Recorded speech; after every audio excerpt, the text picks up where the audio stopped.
নমস্কার, আমার আজকের নিবেদন কবি শুভ দাশগুপ্তের লেখা মেঘ বলল। মেঘ বলল, যাবি? অনেক দূরের গেরুয়া নদী, অনেক দূরের একলা পাহাড়, অনেক দূরের গহন সেবন, গেলেই দেখতে পাবি। যাবি?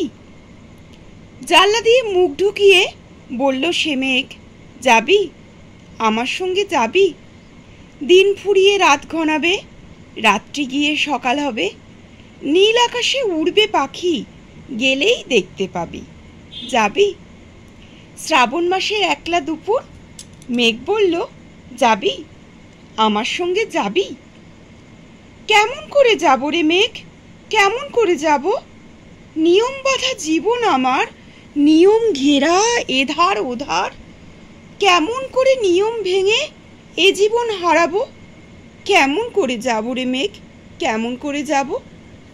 মেঘ বলল, দূরের মাঠে বৃষ্টি হব, সবুজ পাতায় পাতায় ভালোবাসা হয়ে ঝরব, শান্ত নদীর বুকে আনবো জলোচ্ছ্বাসের প্রেম, ইচ্ছে মতন বৃষ্টি হয়ে ভাঙবো, ভেঙে পড়ব।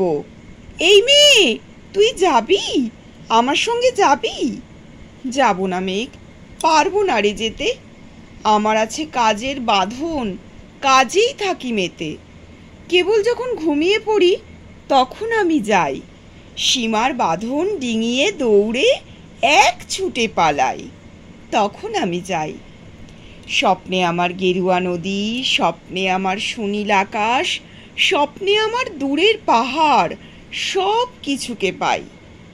জাগরণের এই যে আমি কৃতদাসের মতন, জাগরণের এই যে আমি এবং আমার জীবন, কাজ অকাজের সুতোয় বোনা মুখোশ ঘেরা জীবন, তবুরে মেঘ যাব একদিন ঠিক তোরই সঙ্গে, শ্রাবণ হাওয়ায় নতুন রঙ্গে, যাব রে মেঘ যাব।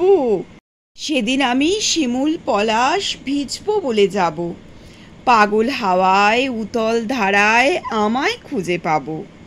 যাব রে মেঘ যাব, যাব রে মেঘ যাব, যাব রে মেঘ যাব।